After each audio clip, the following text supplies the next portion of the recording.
Howdy, folks. My name is David Cobb. I am the co-coordinator of the U.S. Solidarity Economy Network, and on the leadership team of Cooperation Humboldt, one of the anchor organizations putting on Artists Dismantling Capitalism.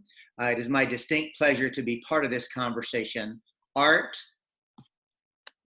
social change, and the solidarity economy. The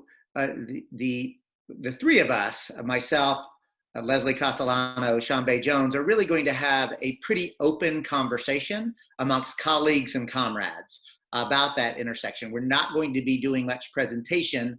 We're going to be in dialogue with each other, and we hope with you. So please participate using the chat function and do so.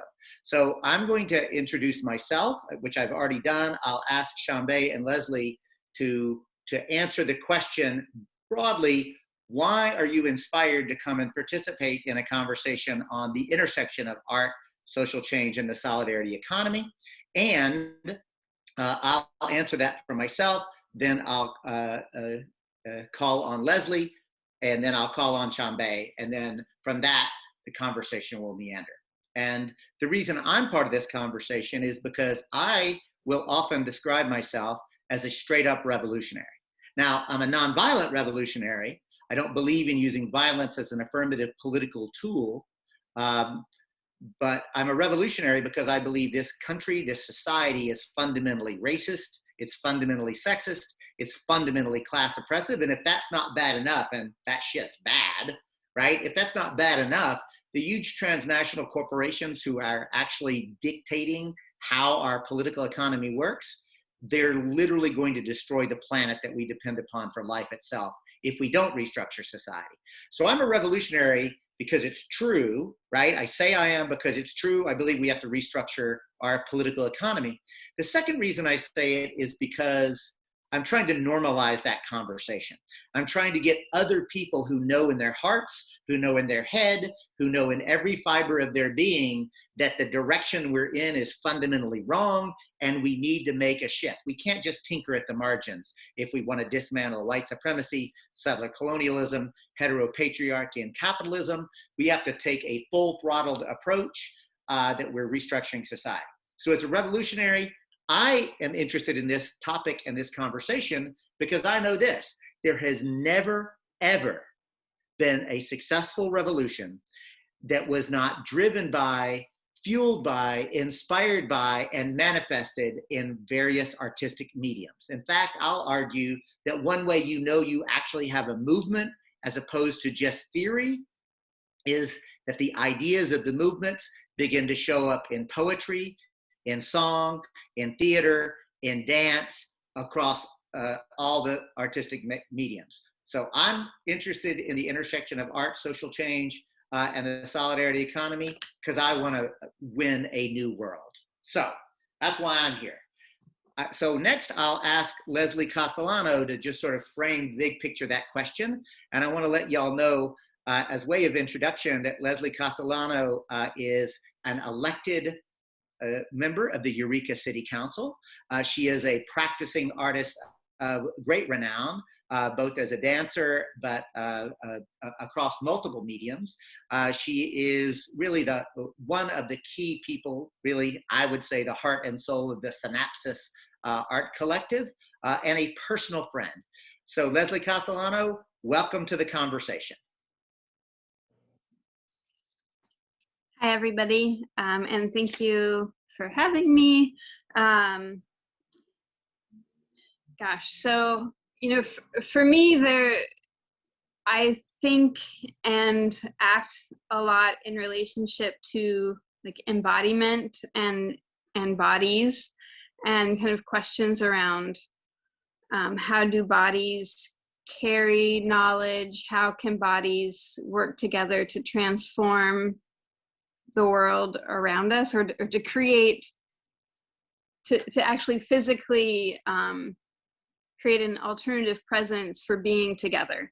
And a lot of the work that I've studied the most, you know, whether it be performance art, contact improvisation, Buto dance, all of it kind of looks at kind of problematizing sort of the the individual in a way, and I think there's a way in which most of my practice has been about relation, and that's something that I consider a practice, like building relationships, relating to the world, and it's something I really take with me in my work on council, and in the way that participating in like structures of power is inherently there's inherent problems,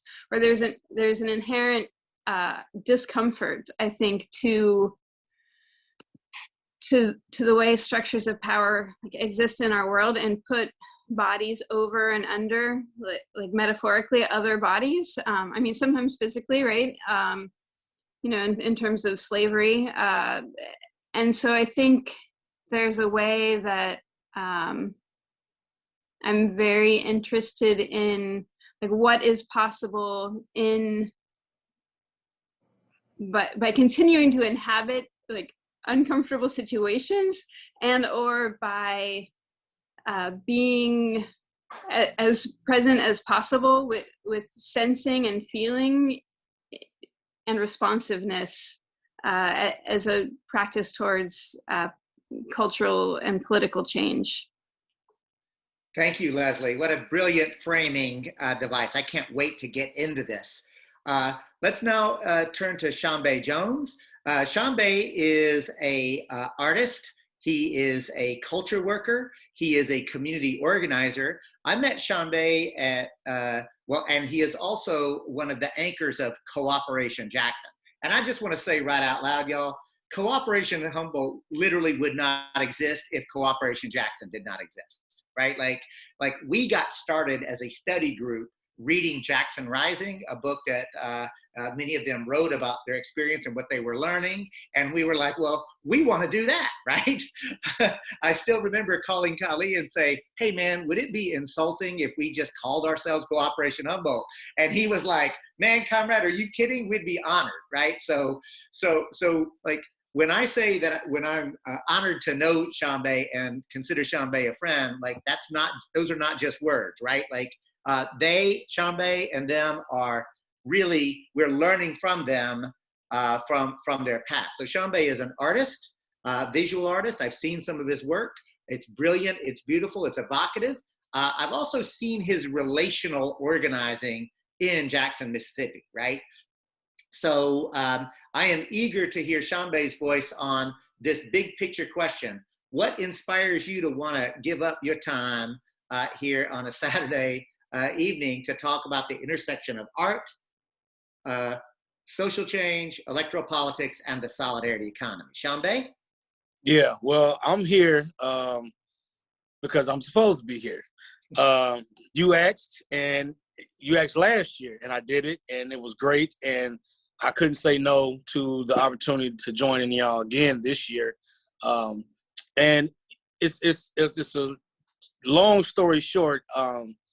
Just being an artist, specifically in a state that is heavily oppressive. I mean, like, we just got rid of our state flag, which was a Confederate flag, like the last in the nation. So, that stronghold and how heavy it is here. I've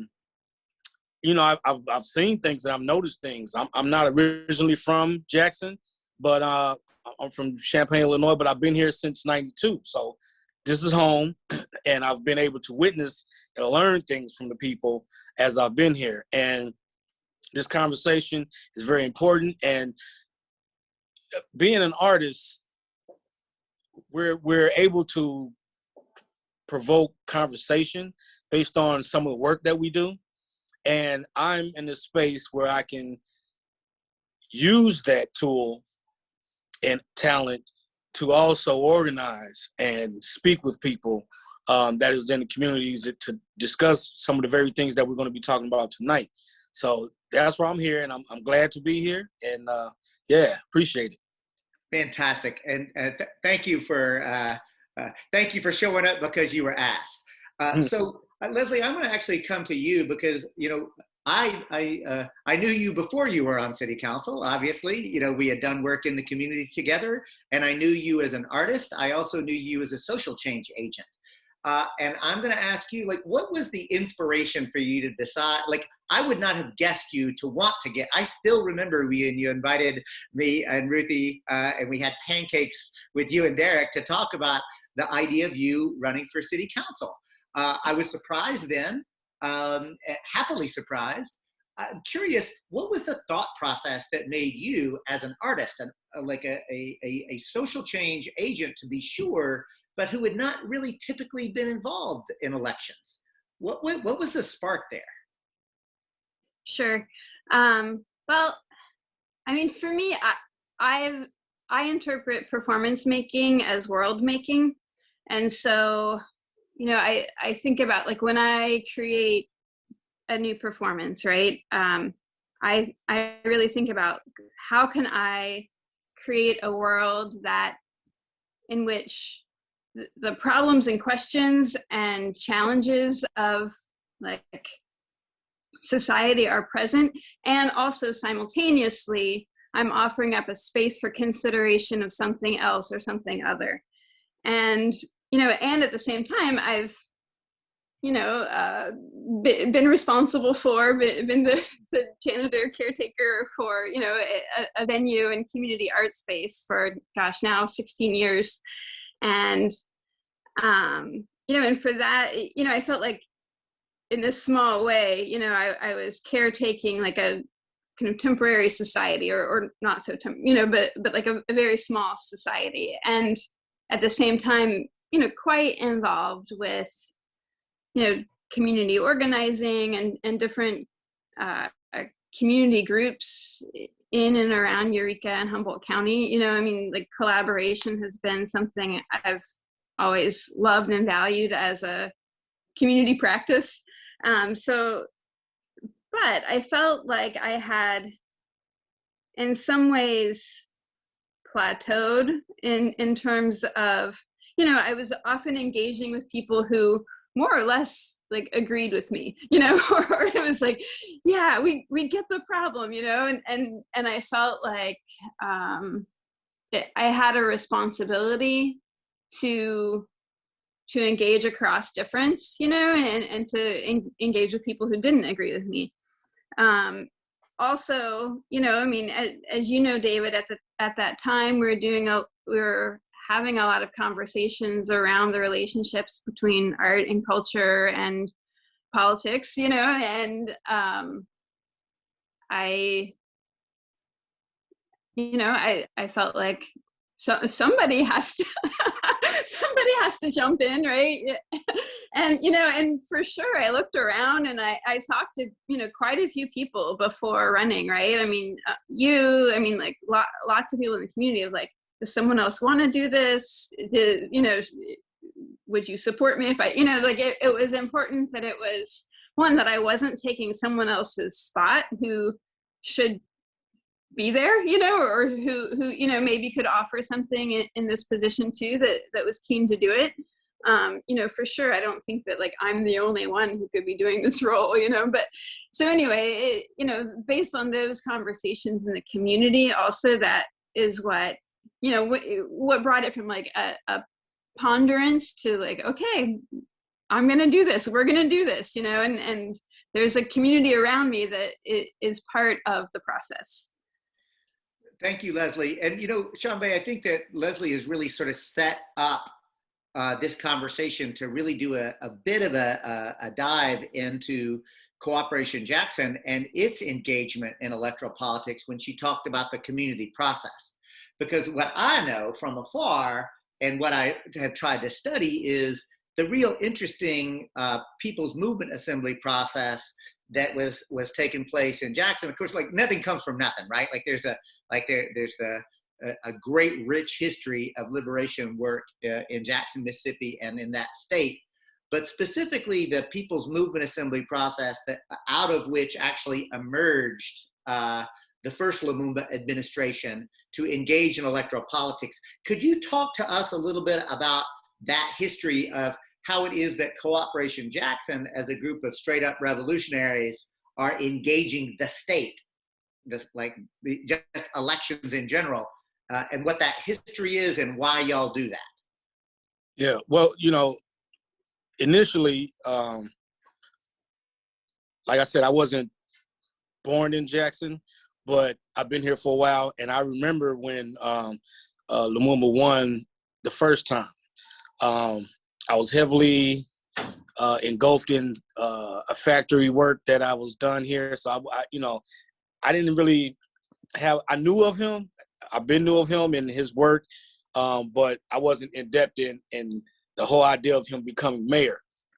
So when I found that out, I thought it was a great idea, not knowing all that came with that, with him wanting to get the people more involved in the political process, wanting them to get more involved with decision making as far as things and how the city is run. But it's a thing where,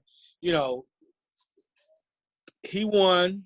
It was a beautiful thing. I mean, he won by an overwhelmingly amount of votes for the first time in a long time. And to me, I mean, the people here were having hope and change at that moment. They were really rallying behind him, and so it unfortunately it didn't last long. His son ended up running, so there's the connection there, bringing it up to now, of how he became mayor, and also Cooperation Jackson and the city has also helped him get into position to become mayor, and he won also by overwhelmingly amount of votes, and so here we are today, and we have him as mayor, and the election time's coming up again pretty soon, and we'll see what happens. And so just to sort of clarify things, y'all, because it can get confusing, but we say we're talking about Chokwe Lumumba, who was first elected mayor in Jackson. But it's important to note that, and then his son, Chokwe Lumumba, passed away while in office. Then Antar Lumumba, his son, ran and got elected.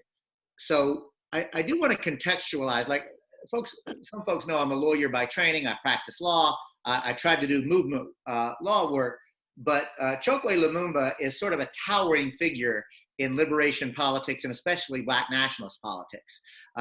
He was very active in the Republic of New Africa in the early 70s.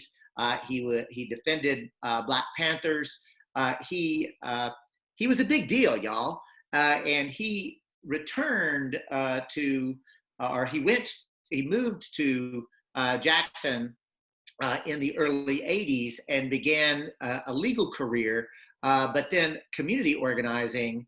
And I want to make sure I understand this correctly, Shaumbe, because the way I've heard the story was that movement work, part of it became a people's movement assembly to a bottom-up, highly participatory process. And out of that process, there was sort of, okay, well, we need to engage in electoral politics because Jackson is 85% Black, but let's just name it, Shaumbe. Y'all are surrounded by neo-Confederates, right? It's not just white folks. These are straight up neo-Confederates, right? Am I lying? No, you're not. All right. So the point is, Chokwe Lumumba comes out of Black nationalism, Black liberation, but it wasn't just him. It was the People's Movement Assembly process that actually sort of pushed him into electoral politics. Is that a fair way to say it? He did not intend to go into electoral politics. The process almost demanded it of him. Right, and we can't forget one step of that process is that he became a member of the city council first before. Right. So yeah, he ended up on the city council as well, along that road of becoming mayor. Yes. And it's interesting to me, right? Because the that I just think it's important to note that that interchange, that Leslie was talking about, the community and the participatory process. And I think that there is something really important both for us in this community here in Humboldt to learn, but frankly, all across the country, this idea of convening community space to let and challenge and invite the community to think about how it's going to engage electoral politics, instead of just waiting for the gem like Leslie Castellano to step forward and step forth and say, I'll run because it needs to be done. And so thank you for doing it, Leslie. But Right. Imagine if you actually have a structured process led by the people that actually comes forward and says, collectively, Leslie, we think you should run. It's a different way of thinking about it. And Ruthie, who is running the tech, who you heard from at the beginning, says that there is a direct question from Leslie. So Ruthie, I'm going to invite you to address that question. Yep. Leslie, this question is from Brianna Bradley. Brianna says, how do you do this labor of being in city council, wider or larger government without being gobbled up by the political establishment and machine? Sure. I mean, gosh, I mean, it's tiring sometimes, for sure, right? I mean, there's some days where I just realize how much I'm holding. But I think, I mean, I do really believe in like the power of joy, and I feel very like, just thankful for being alive. So, and also, and so that helps a lot, and having friends and, colleagues and other people who, I'm for sure not working alone. I mean, sometimes I'm sitting up there, or I'm the face of something, but I'm never alone, or I'm never only representing myself. And that's where, I think that gives me a lot of energy and support, basically. And thank you to the question. And if anyone else has a question or a comment, please make use of the chat. Let's get into a conversation here and bring in the participants. We got 50 people here, so we'd love to hear your voice, your thoughts. So Leslie, one thing that I wanted to actually lift up with you is the origin of this thing that is now the 4th annual Artists Dismantling Capitalism. Because what you and I know is that you individually and Synapsis, the art collective that you are running, were really the origin of Artists Dismantling Capitalism. Can you talk about that? Sure. I mean, I'll do my best. Let's see. Well, some of it happened around.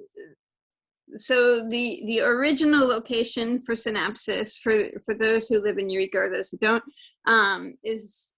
was next to, in Eureka, the kind of most commonly known soup kitchen. Free Meal is what it goes by. And, the reason it was an old warehouse space, the reason we could afford to be there is because it was cheap. It was, the kind of part of town that like a lot of people didn't go to, because also people who experienced poverty hung out there, and for us, we always had a kind of a policy of like, these are our neighbors, but then that district became the Cannabis District, where basically commercial cannabis became legal in Eureka. And so, after being there for 13 years, in the course of, I guess, a couple of months, our rent basically tripled, beyond what we could pay for, an artist space. And we were doing some kind of, group processing, thinking, kind of looking at how artist spaces are precarious and how, there's a precarity to things that exist on the margins in some ways, and how also art is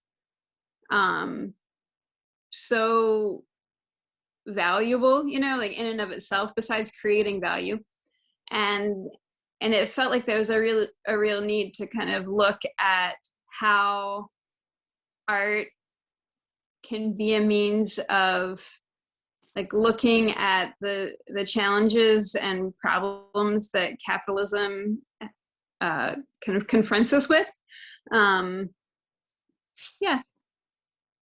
So thank you, Leslie. And Leslie, being modest, I'm going to fill in a few details because I think it's important. Leslie convened just a group, a collective conversation about what Synapsis, that building, meant because of where it was located, everything that she just described. Synapsis already knew that it was going to move, it was going to continue, but that space and its unique place was ending. And it was a beautiful experience to like, there were tears, it was just a beautiful sort of like remembrance. And I remember I actually said, I'm pissed because every time I ever came to a Synapsis event, it was beautiful, it was moving, etc. And you're losing this because of capitalism. Like, this is going to keep happening. And it was in that observation that Leslie and I, and then Ruthie and a couple of others actually, who were in that study group, Cooperation Humboldt had not even done a public event yet, y'all. Like, and we collectively decided, okay, this is the launch for Cooperation Humboldt. We're going to do something called Artists Dismantling Capitalism. We did it in the new Synapsis space, right? It was the very first thing that we had ever done. And I love to tell that story. And I'm really proud of the fact that the first public thing that we did was Artists Dismantling Capitalism at Synapsis as a way to really integrate art, electoral politics, and the solidarity economy. And I'm going to turn to you, Shaumbe, because I know that y'all at Cooperation Jackson do not mince words. You are clear about both white supremacy and capitalism. And I'm wondering, in what manner and to what extent have y'all been able to use art to actually talk about both white supremacy, capitalism, and what it is that you're trying to create? Okay. How do we use your art? Well,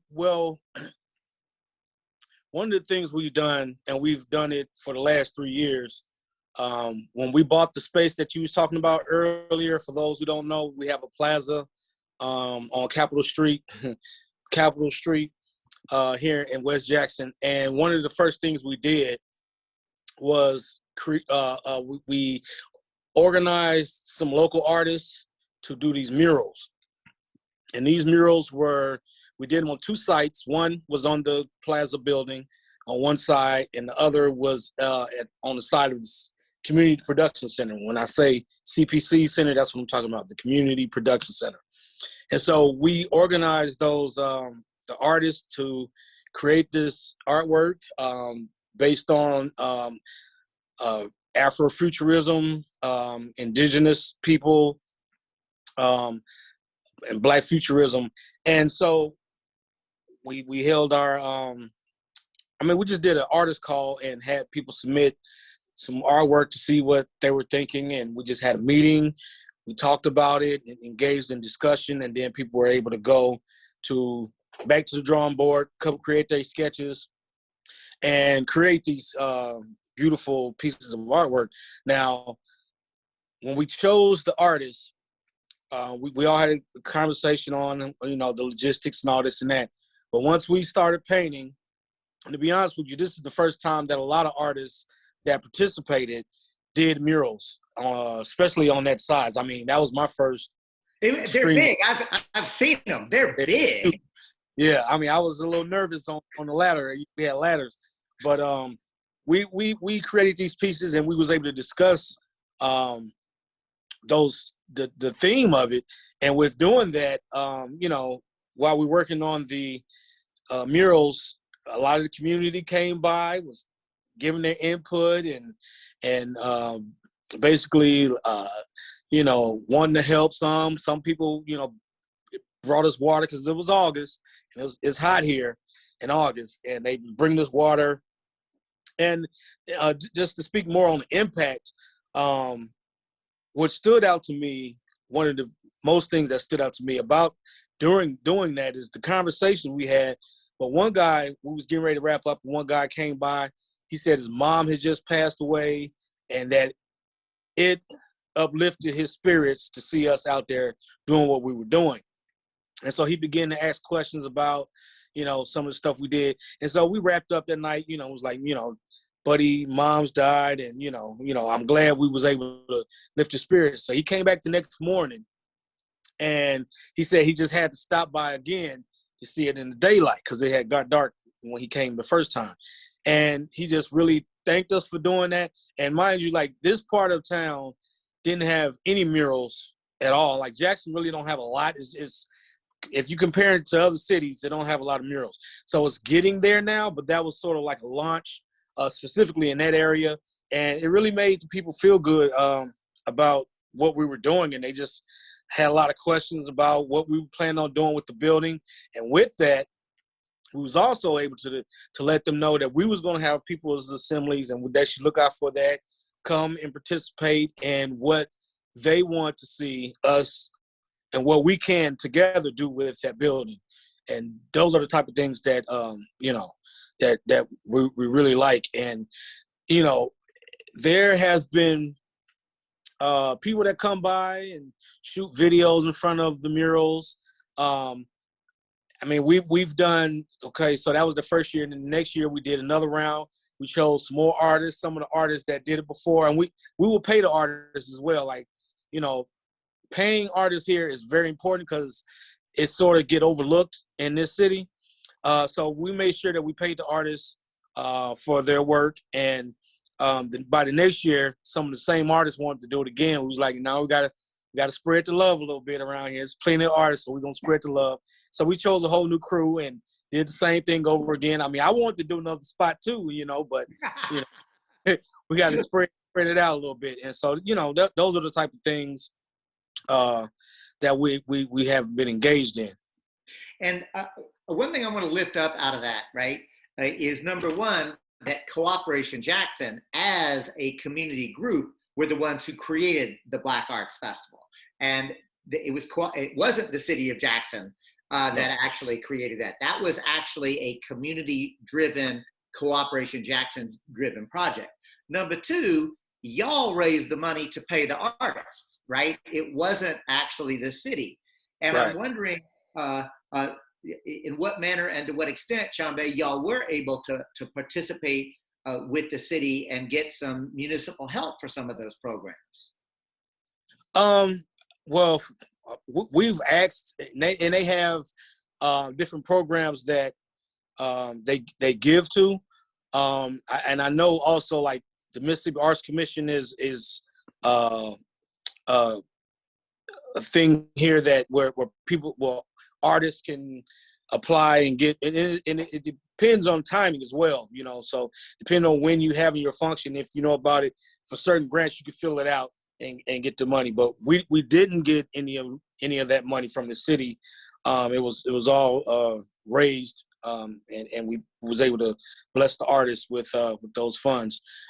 In addition, like the conversation we had about the mural was great, but during that festival, we also had like movie nights where we will have a variety of movies about a variety of different issues pertaining to like history, and those created more conversations after viewing some of the movies. And we, had cookout. We fed people as well. So I do see that in the chat, somebody's asked about how to access Jackson Rising. So Shaumbe, can give us a plug for, because again, y'all, like that book and the Jackson Kush plan to not just elect new people, but to actually create liberated zones, to actually think about transforming a place as opposed to just governing it differently. It literally flipped the script in my head. So Shaumbe, tell us how other folks can get a hold of Jackson Rising. And I see that Ruthie copied Northtown Books, which is a locally owned, independently operated bookstore here where you can get it. But give us a shout out for Jackson Rising and how other folks can get a hold of it. Yes, and thank you, Ruthie, for that. it's always good to have other places that they can come good and quick. But cooperationjackson.org, I will hit that up and request for a book, and it could be sent to you. Exchange the address and stuff, and it could be sent to you. It could be ordered there. And it's good. It's a good blueprint. I mean, when I first read it, and I didn't read it till I started working there, and I was just like, wow, like this is the stuff that I've been thinking about. Like I've always had conversations, but I guess I didn't articulate it in a certain way with those ideas. And to read that book and be like, yes, this is exactly what I can see this city, because this is a beautiful city and it needs a lot of help. It really do, but the potential is there. The potential for this city to be great is here, and we have great people here in this city. Yeah. So yeah, I encourage that book as a good read.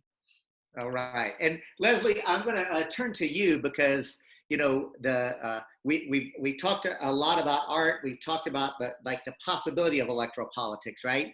But I also think that it's like, I'll frame it this way. The way I look at it is like, let me get this straight. We work our butts off to try to actually get somebody elected to office in order to manage the inherent contradictions of late stage capitalism. And, you know, you talked about engaging across difference, and that's brilliant and beautiful. And at the same time, like there are limits to electoral politics in a capitalist society, right? Especially, so I'm wondering if you could help tease that out. Sure. I mean, for one thing, you know, I am one person on the council.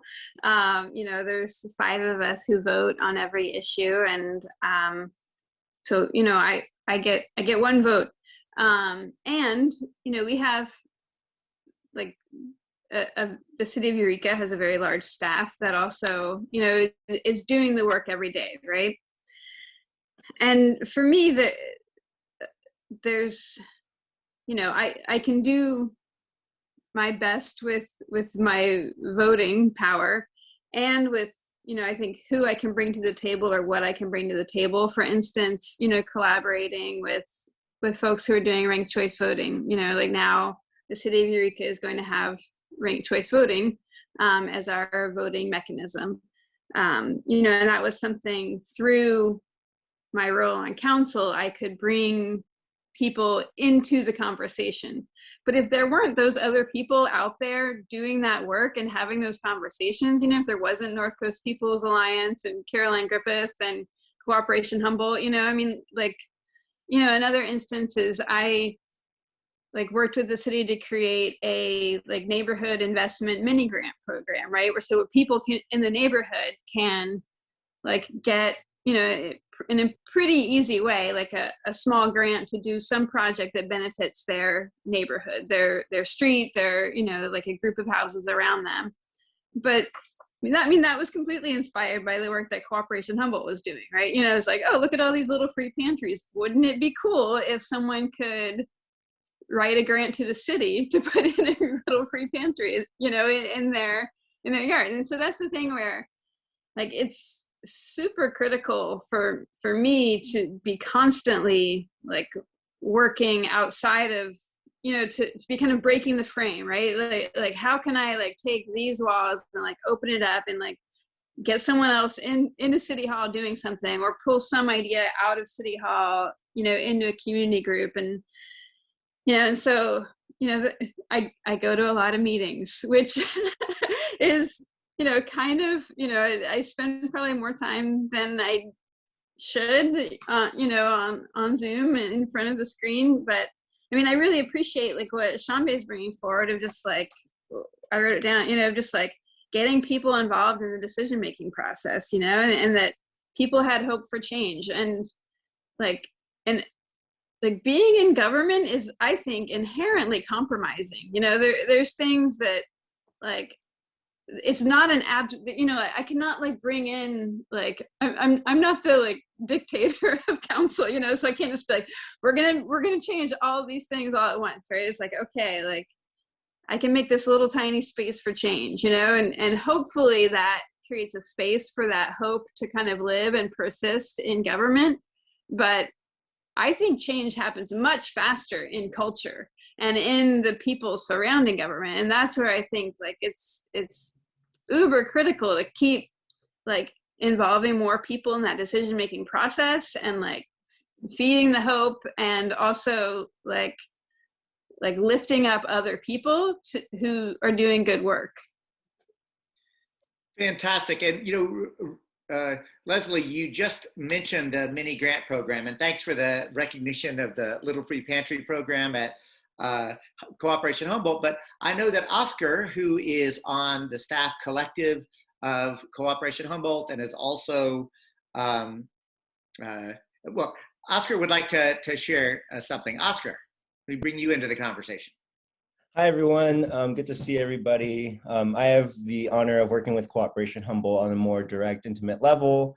We actually recently used that mini grant that was created. There's a really awesome group, New Hmong Rising Association, and they're a Hmong community that has experienced just an absence of leadership in the last couple years. And so they're trying to rejuvenate that spirit to make sure that their community is being represented.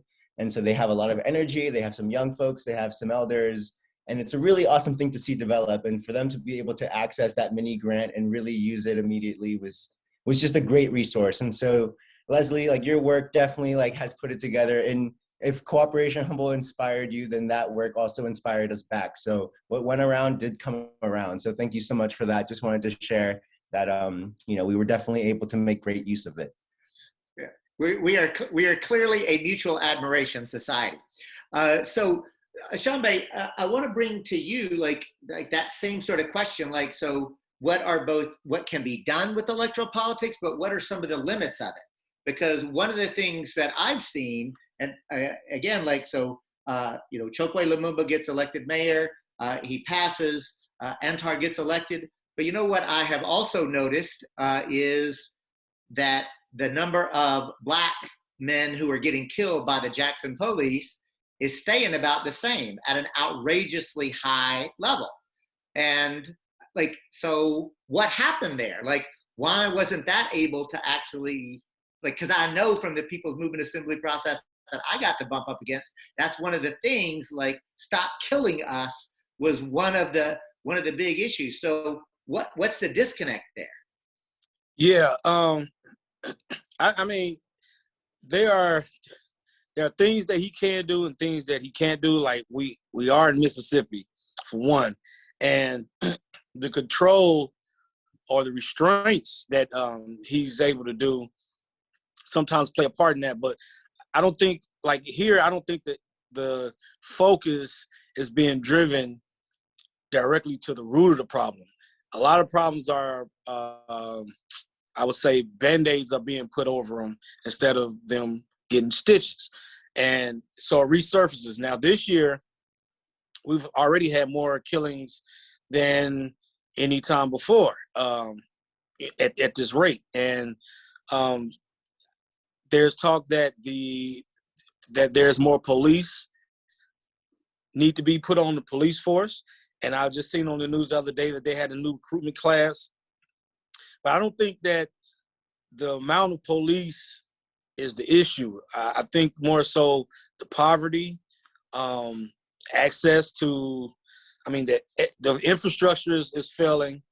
There's been little improvement on that. A lot of streets have been getting repaved because potholes is pretty bad here. But a lot of that has been getting fixed. The education is bad, and it could be a lot better. But I think it comes sort of from the top down, like the power layer, I guess, of what he can do and what he can't do. And then just being, like you said, in a capitalistic society, trying to transform the people's mind to see something different. Because the fight to keep things the same is so strong here. It keeps people so preoccupied with their day-to-day living that doing other things extra to try to change it can be challenging. Many people work jobs some may work 2 jobs, and they're not necessarily going to sacrifice time to come to a meeting or to engage in certain things. But it makes it challenging because there are things that the administration should do, and there are things that the community should do as well, so we all can change it together. But it is definitely a challenge. Folks, welcome to the conversation. My name is David Cobb. I'm the co-coordinator of the U.S. Solidarity Economy Network and on the leadership team of Cooperation Humboldt. We're in conversation with Shaumbe Jones, artist, culture worker, community organizer with Cooperation Jackson, and Leslie Castellano, artist, dancer, convener of the Synapsis Art Collective and Space, and Eureka City Council person. We're coming close to the end. We've got a little bit of flexibility because we're the last program, but I do want to encourage folks, if you have any comments or questions, please feed them into the chat now, and we'll do our best to make sure to address and or answer them. And I do see that one question has immediately popped up from Christy, and that is, and I'll just ask either Shaumbe or Leslie to answer it, how can we use our unique skills as artists to influence policy without directly being in elected office? I guess I'll take that. Using our talents and artistry to change policies. I would say that, like, creating discussion, like, it's almost like got to be a controversial piece where people either going to be super offended or they just going to love it to death. So sort of like that, like, ooh, what is that? You know, and then it will spark conversation where people can have discussions on what needs to change and what don't need to change. I think that is a strong thing. And I think that having the space to do that is important because I've experienced with some of my artwork that I've been shut down or out of certain places for showing certain type of artwork where I wanted to express these things. So, I mean, owning or having a space where you can do that definitely will help. But creating those pieces where it's going to spark that conversation on a mass level is what I would say. Leslie, what are your thoughts?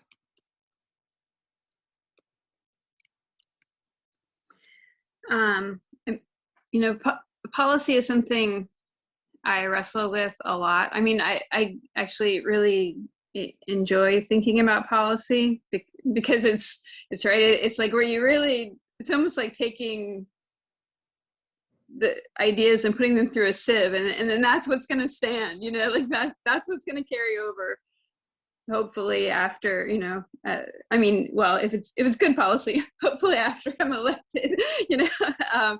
But I think that this is something that I would like to see develop in Humboldt County and in the Redwood region is a policy institute of some sort where people are actually working together to create policy, you know, and that's something I just think that, and I appreciate what Shaumbe said about, like, that artists have, I think, a deeper understanding of what needs to change. And so having artists involved with that, I think is really critical of, like, this, you know, because often policy can kind of exist like outside of its connection to the people who it's affecting, you know, and I think that's where artists have a unique capacity is being able to voice those things, and then also to translate policy or to translate concepts back to people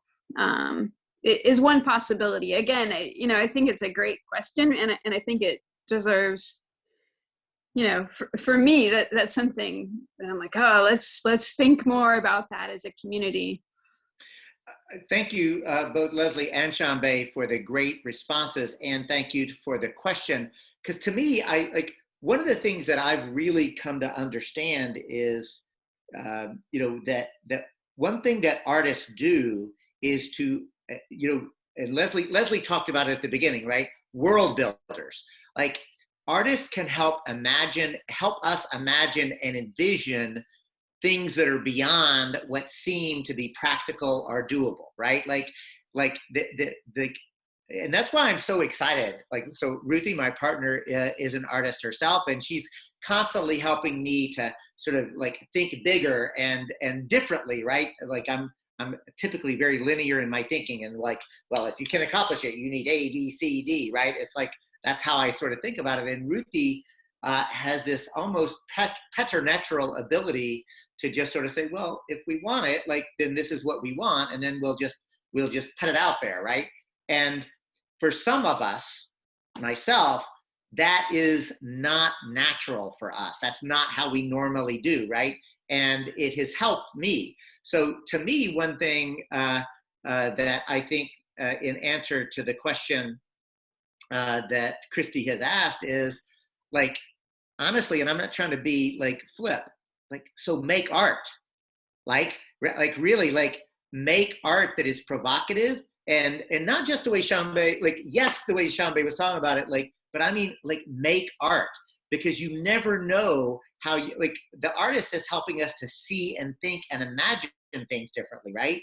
And so you make like, art could touch somebody like me that's the more practical sort of policy place, and then I might be able to actually be a community organizer, right? Like, and move it.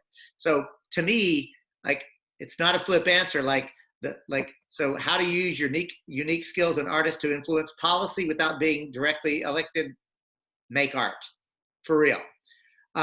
Next, I want to move then to Sandra, who asks, how can we make city planners realize that having artists visibly working in the community has economic value for the community?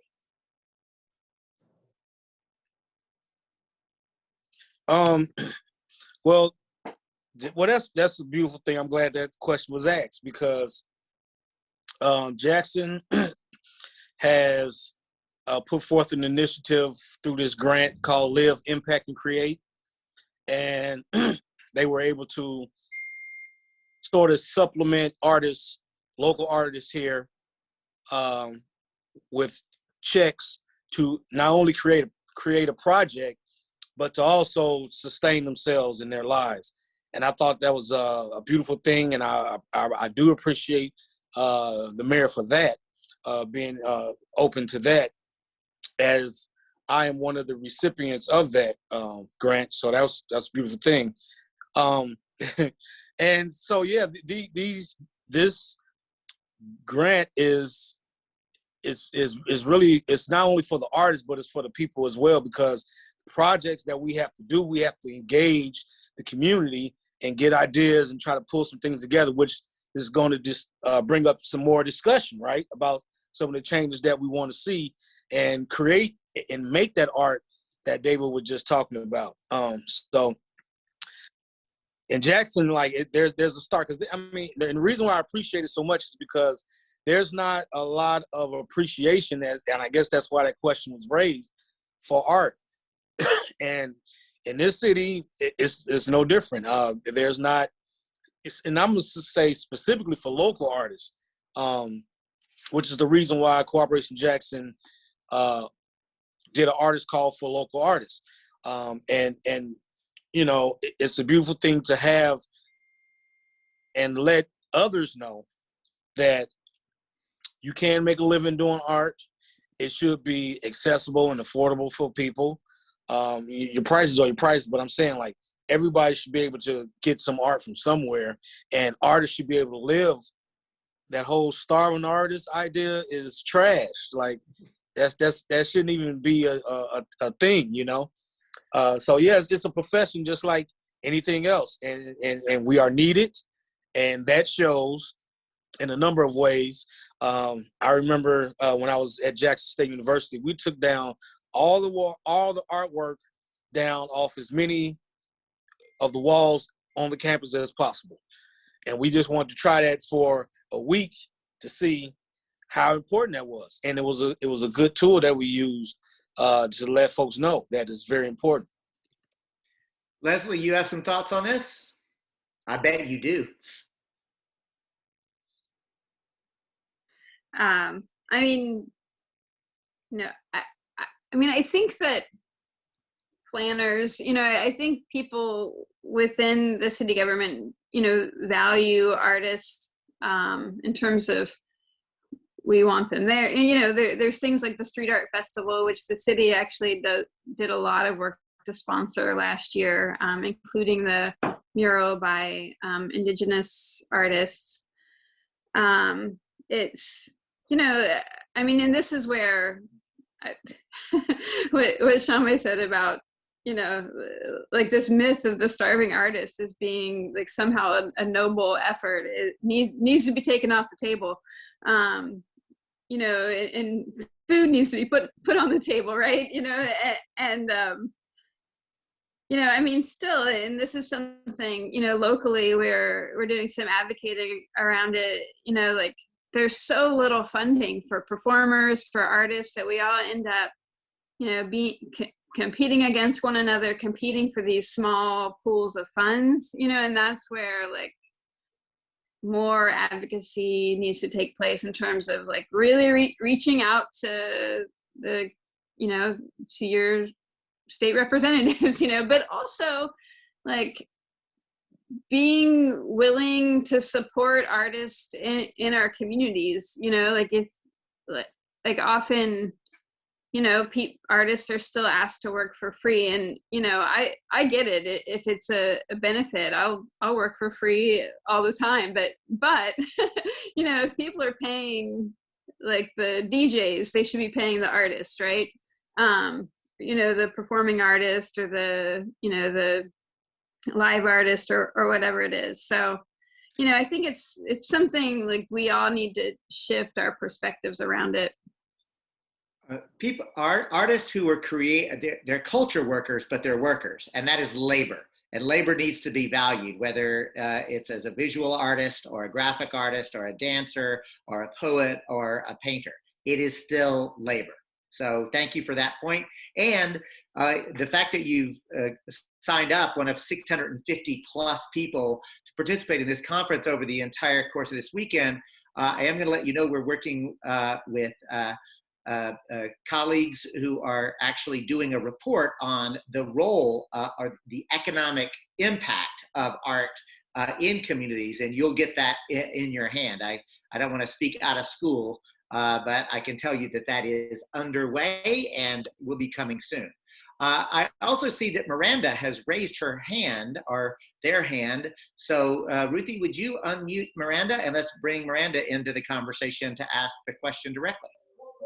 Hi, everyone. Thank you. Yeah, I just wanted to ask my question because it's probably a little bit more easier to do it than put it in the chat. But yeah, I'm currently a arts commissioner for the city of Pomona here in Southern California. And I definitely consider myself to be someone who is rooted in the solidarity economy and really wanting to bring values that match, all of who I am, and wanting us to get to centering people. But one of the things I wanted to ask is that in the city of Pomona, one of the things that we've done is that we have created what's called a in lieu fee, where if developers come to the city, then they have to, if they decide that they don't want to adhere to certain guidelines that I think are connected to like art or stuff like that, or things of that nature, they can then pay an in lieu fee. And so currently our cultural arts commission has had about 2.3 million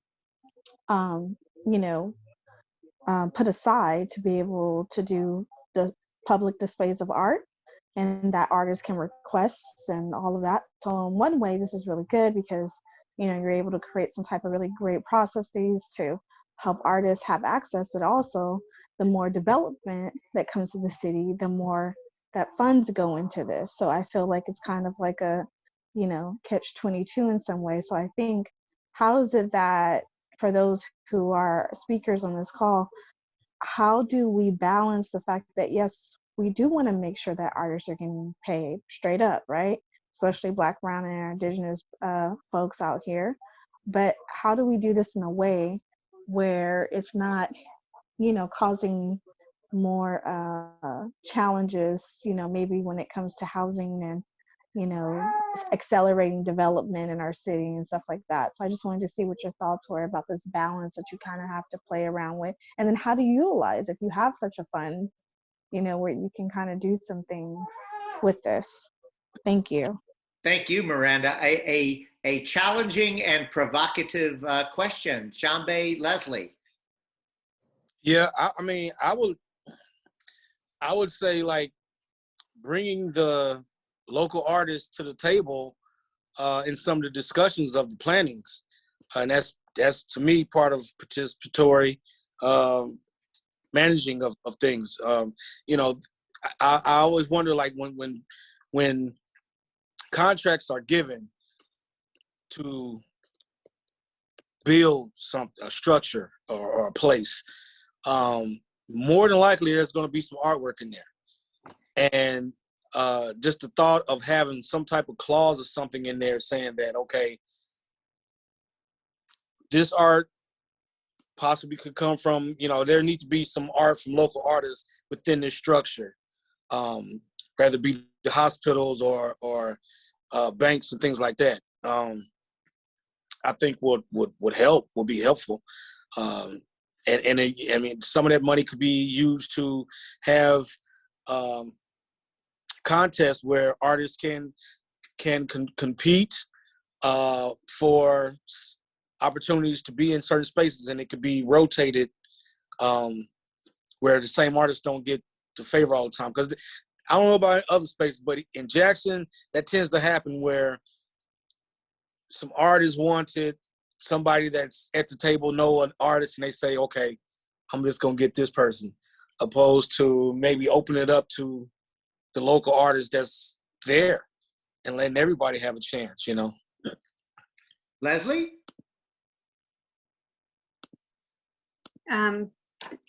Yeah, I mean, thank you, Miranda, for the work you're doing as arts commissioner in Pomona. I would love to actually connect with you more outside of this meeting too, just to like do a deep dive into that program. I mean, off the cuff, I would say you'd almost have to like really get into the code, and this is where, right, like that bridging of like art and policy and like developing some alliances around that. I mean, I don't know, like you could probably, you need someone on council who would carry it forward for you, right? And that's something that the Arts and Culture Commission could make a recommendation around. But I would almost say like you could, deep dive into the code and be like, okay, you can pay this in lieu fee for, parking, or setbacks or things that kind of like feed like a more like walkable kind of economy and less cars, like the things we want to promote anyway, right? But then not pay it for things that are just like weird corporate developments or I mean, I don't know, or maybe there's, instead of an in lieu fee, you would have just a fee on like, if there's a new development going in, they're going to pay this fee, like just like you would to connect to the sewer system or something. I don't know. Again, that's where like, I don't know what your code looks like. But I would say like, get with someone who's willing to just like comb through it and see what might be possible there. I don't know, that's what I would do. I would like get a small team together and just like nerd out on the code where that in lieu fee exists, and see, there's probably some places that you might be like, hey, this sure, this totally makes sense. There's some places where like, we don't want people to have a way to get around this bit of code. So I don't know, that's where like you just kind of have to like stay up late and comb through code with somebody. I don't know. And that's sort of like finding those kinds of allies who want to kind of get into that would be really beneficial. Thank you, Shaumbe and Leslie. And Miranda, I dropped into the chat the link for the Participatory Budgeting Project. I want to encourage you and everyone else to take a look there, because imagine creating pools of money where you literally allow the community to decide how it gets to be spent, rather than just expecting our elected officials to make all those balancing acts, where you actually bring the community in to actually be empowered to help to make some of those kind of hard decisions. We're coming to the end of our time together. It's been a very rich conversation amongst the three of us, but also the chat. So what I'm going to do now is just read a couple of these comments, because I want to make sure that those who are watching on Access Humboldt and watching on various media platforms after the fact get a chance to hear some of the brilliance that is actually happening on the chat. Julie writes in with the observation, artists contribute to social change when they use art as a connector between fields and issues. The best change happens when artists are not isolated and have an established network. I just want to point out that both Shaumbe and Leslie and at Cooperation Humboldt, all of us have continuously talked about the importance of collectivizing the work that we do. And the way I say it, y'all, we got to play to our strengths and buttress our enemies, buttress our weaknesses. That's a Freudian slip, I think, talking about electoral politics. But the point is, y'all, like we all have gifts, right? But we all have weaknesses. And when we do it well, we're actually offering our gifts in a way that our gifts can be both well received, but also really appreciated, and our needs. Like I quote all the time, from each according to their ability, to each according to their needs. That's the kind of society that I want to live in. Juicebox writes in to say, funneling conceptual ideas in a visual sense will help open the gateways and slowly change perspective. Juicebox continues with, artists are the core foundation for helping revitalize the infrastructure, which attracts more tourists and contributes economic value. Lots of folks, by the way, completely supported, Shaumbe, your point that the starving artist myth is trash and needs to be abolished. I'm just going to say, like, that is universally agreed in the chat.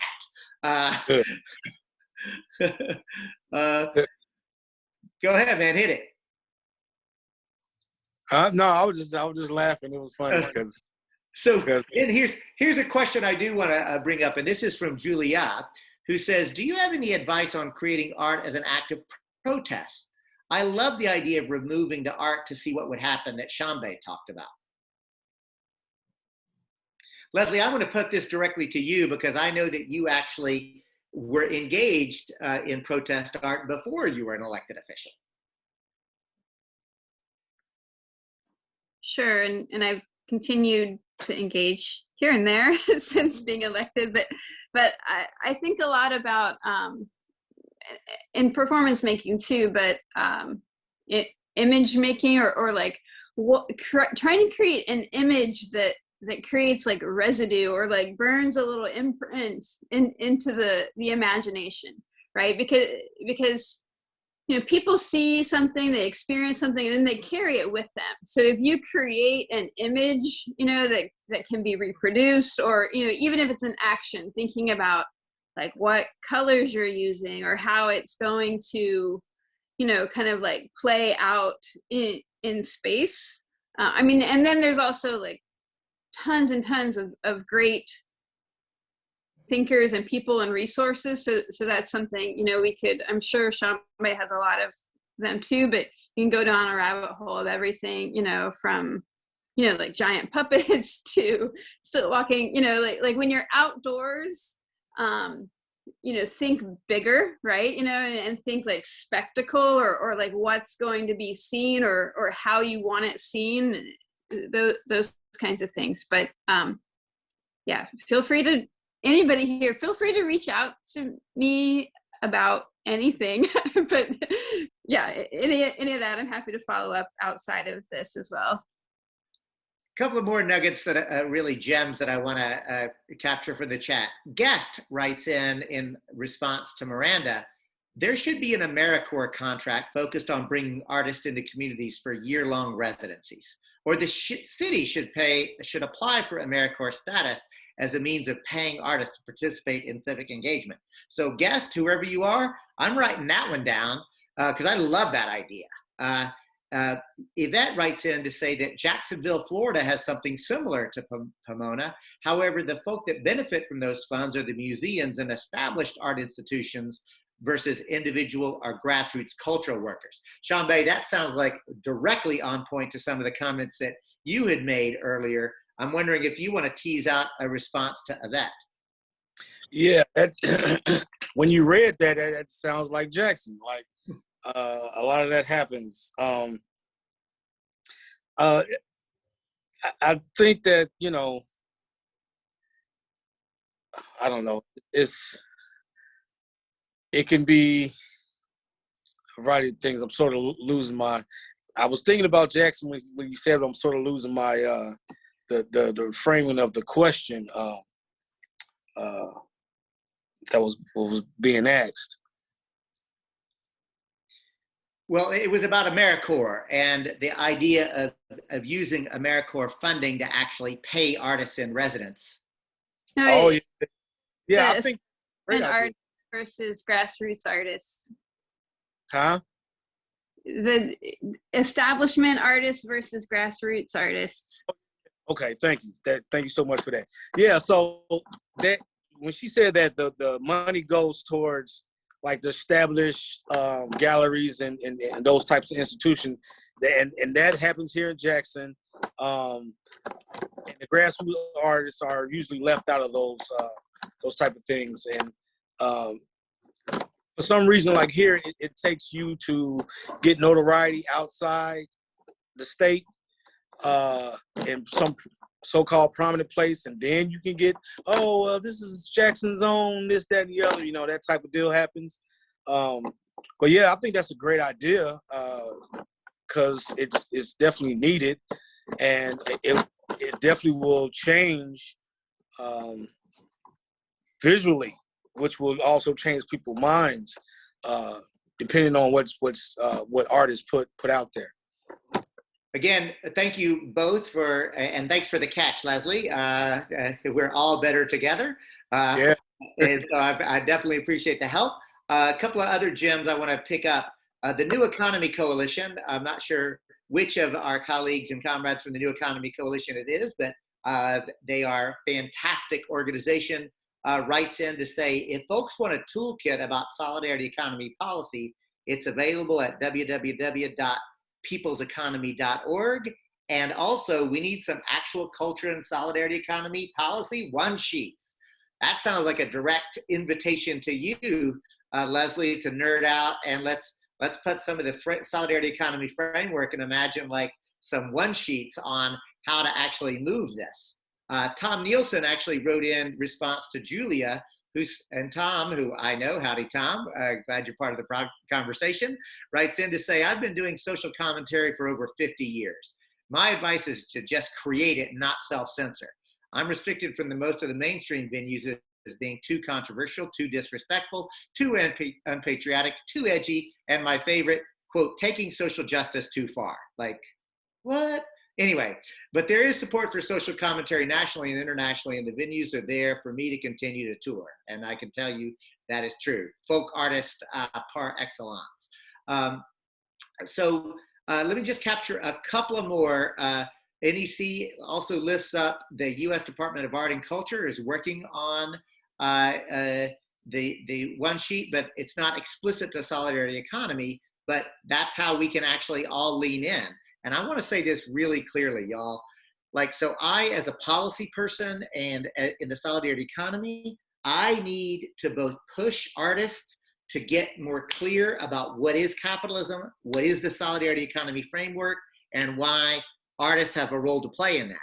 And I need to be open to be pushed by artists and culture workers to get out of mere policy and understand the need for the larger narrative and the imagination space. Literally, we need each other.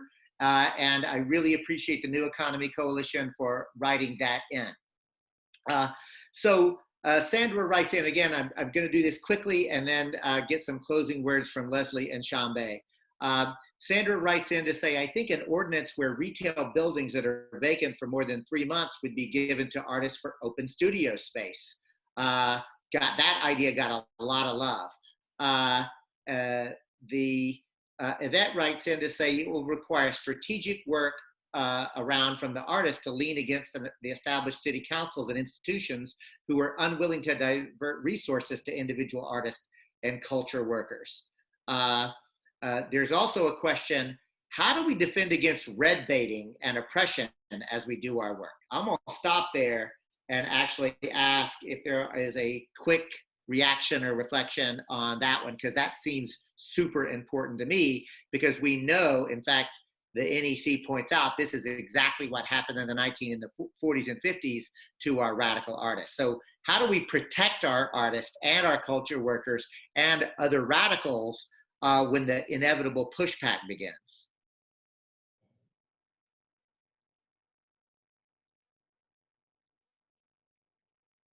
That's anyone? Hit it, Shaumbe. How do we protect? Well, I mean, like when the pushback comes, they need to be supported by, I mean, depending on what happens, like let's say an artist does something and it's like on the books illegal, and, you know, maybe we need to be a fund to help them get out. You know, it may be a statement of what's the right thing to do. Supporting their talents, supporting their work, I would say, yeah. Because when the pushback comes, I mean, it can really leave an artist on an island by themselves if they don't have support from others, the community, fans of their work. Leslie, do you have any thoughts? Yeah, I mean, I sort of laugh, not laugh, I feel chagrined maybe about this, because it's funny in a way that a lot of my statements have been, you know, and my artistic work has been used against me in different ways as a politician, such as someone actually took my welcoming speech from the first Artist Dismantling Capitalism symposium and like cut it up and made this like crazy astounding speech, you know, of me, right? You know, combined with all of these, like, I mean, I make weird performance art, right? So there's weird pictures out there, trust me, you know, like combined with all of these pictures. And, you know, now as a politician, right, if someone posts something on my politician page, I can't delete it, you know, because it's my political work is considered part of the, you know, it's protected speech now. If someone's, you know, because it's political and I'm a elected representative, you know, and so that's where it's really important for, I think, for there to be a climate of education around issues, you know, that's out there, that's available and accessible to people. You know, like when I was running, like people made all of these videos about me, comparing me to like Mao and comparing me to, you know, like fascists. I don't know, there's a lot of confusion around like what we're talking about when we're talking about dismantling capitalism, or when people are talking about socialism. Like people don't have good political education in the United States, and so I think that's a huge part of the problem, is that all of a sudden, you know, just these like really out there ideas get kind of put around people, and people don't see their humanity. And so I think that there's a real need for one, like if an artist or people are being attacked, for other people around them to like support their humanity and support, you know, reach out to them personally, but also to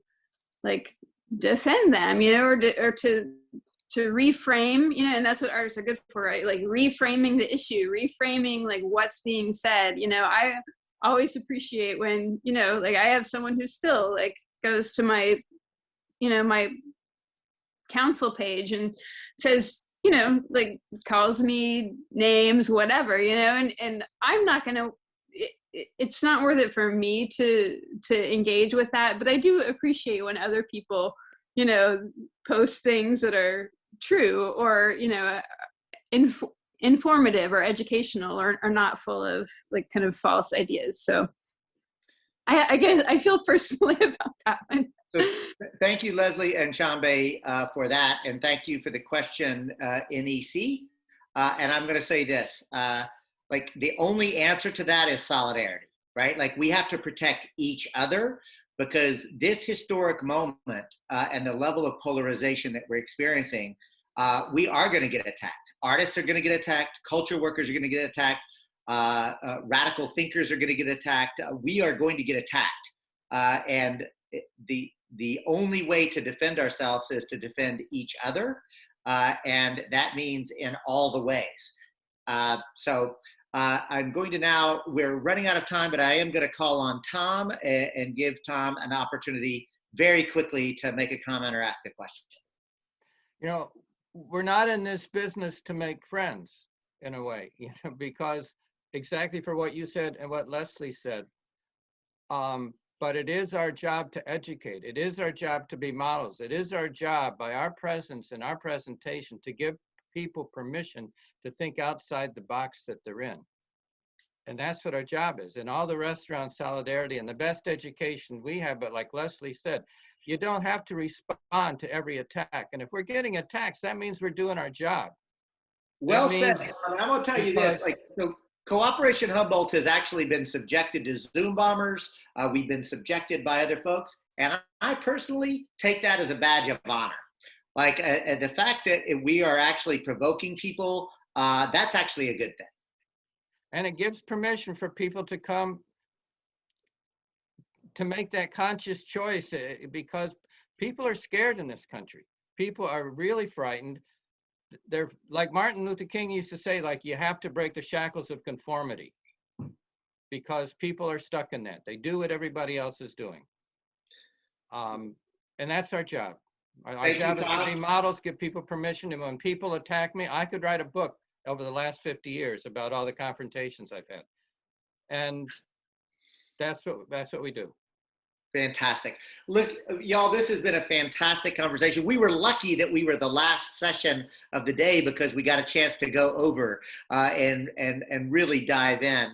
But I want to thank Leslie and Shaumbe. I am going to give y'all final words. But I also want to thank Ruthie Engelke, who ran tech for this, but is also the co-coordinator of the Cooperation Humboldt Art and Culture team. She literally was the holder of all of this space that helped to create this virtual artist dismantling capitalism. So, you know, not only my partner, for which I'm lucky, but like a kick-ass organizer and brilliant artist herself.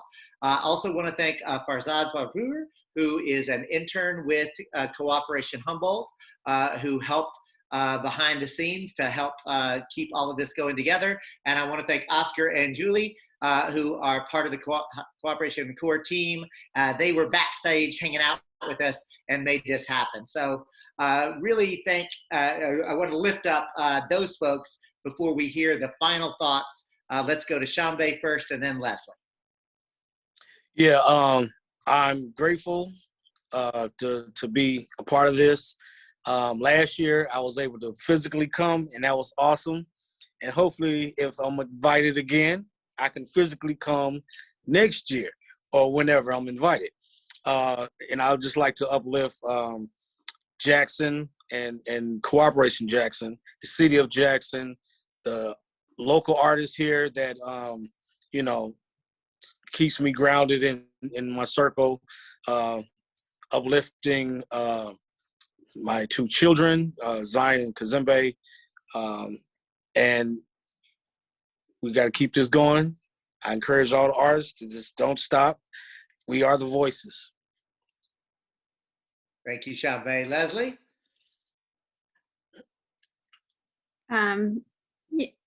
Firstly, thanks everyone who's here, who's, you know, part of this, like, you know, like listening and learning, and, you know, and yeah, being in a community of learners is so valuable. So thank you everyone. And to Shaumbe, you know, it's interesting, like, thank you so much for all of your work you've done, and how I mean, I feel like the work I'm doing would not exist in the same way without the work you're doing. So I just appreciate this like connection over space and time, and that, you know, who knows like what seeds like we're planting for other people, and you know, and for the future. So thank you, because y'all are planting seeds down there, and it's, you know, it's having an effect in the world.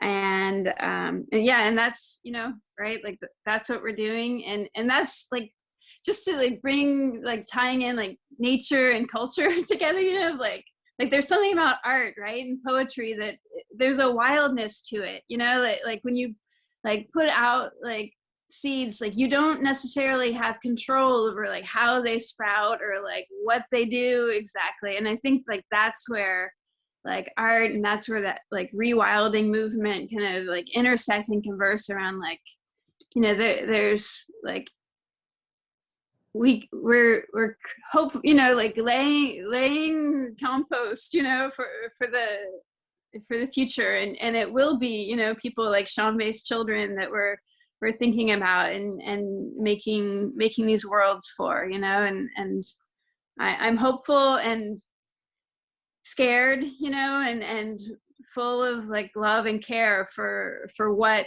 could be possible if we enact, you know, if we act from communities of care. Beautifully said, Leslie. Can't stop, won't stop. Ruthie, tell us about tomorrow.